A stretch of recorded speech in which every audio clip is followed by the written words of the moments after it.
Digital marketing is the selling and promoting of products, services, or content through the use of the internet and modern technology. Digital marketing is similar to traditional marketing with a few key differences. Digital marketing, for instance, tends to cost less, especially if you're selling a digital product. Whereas traditional marketing not only costs more, but typically you also have to pay for infrastructure costs such as physical storage. Another massive difference, and this might be the most important thing, is that digital marketing is incredibly measurable. When it comes to digital marketing, you know what your return on investment is for your ads. Whereas with traditional marketing, a lot of the time you don't know what your return on investment is or whether you're even getting a return on investment at all. Think about it, if you're running an online ad, you can easily track that data. Whereas if you put up a billboard, it's very difficult to tell whether that's actually going to move the needle and make a difference in your bottom line. So not only is digital marketing more measurable, but it's also a lot more predictable. And this means that it's much easier to scale your business if you rely on digital marketing rather than traditional. Another difference is that digital marketing tends to change often.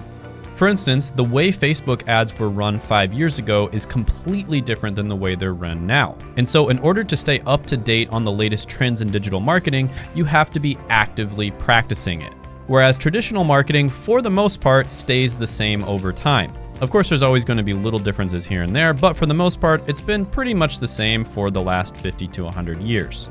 According to a study by 99 firms in 2019, content marketing, which is a type of digital marketing, has a lower cost of about 62% against the practice of traditional marketing while being able to generate 3 times more leads, and they were able to generate these leads faster and more predictably. According to a study by Smart Insights in 2020, more than half of the world is now active on social media. The world's population is 8 billion, so that means over 4 billion people are currently on social media. That means billions of people are using different search engines like Google or social media websites like Facebook or Instagram. Now, there are many different types of digital marketing, and I'm going to briefly go over all of them. But with that being said, if you are interested in becoming a digital marketer, I highly recommend you check out my friend Seth's course. He does have a free masterclass, which I will link down in the comments as well as the description below. Seth has helped thousands and thousands of people become digital marketers, and he has tons of testimonials and reviews on his YouTube channel as well as his Instagram.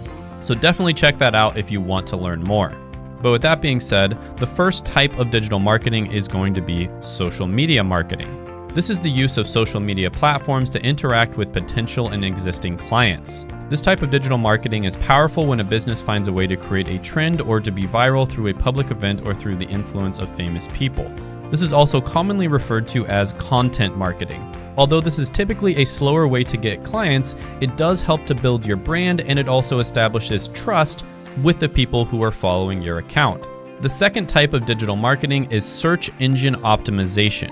This process requires a website owner to create changes in and out of his website to increase his or her website's search ranking. This allows people to organically find a company's website.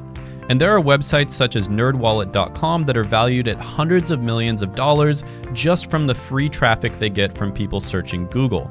This is another relatively slow way of getting clients, but again, it increases brand recognition as well as trust. And if you stay at it for long enough, you can get a steady stream of people who find you through Google. And then you can retarget those people with ads. The next type of digital marketing is search engine marketing, or SEM. This is where you pay search engines like Google.com in order to show your ad to people who are searching for particular terms. Next on the list is going to be email marketing. This is where you craft emails to send to your customers in order to advertise discounts or products and services that you want to let them know about. This type of marketing has an insanely high return on investment. Many estimate that for every $1 spent on growing your email list, you end up making over $30. And companies hire people to write the copy in these emails, design the banners for the emails, as well as track the data. Last, we're going to talk about digital advertising. This is where you might see an ad on a social media platform like Facebook or YouTube. These ads can be incredibly annoying, but you have to realize that the only reason that companies can offer free services such as YouTube is because of the fact that they have these ads. Now, as you can imagine, digital marketing is an incredibly valuable skill set to learn. Companies have been spending less on traditional marketing and more on digital marketing for the last decade, and that trend is likely going to continue for the foreseeable future. This is one of the most valuable skills that you can possibly learn.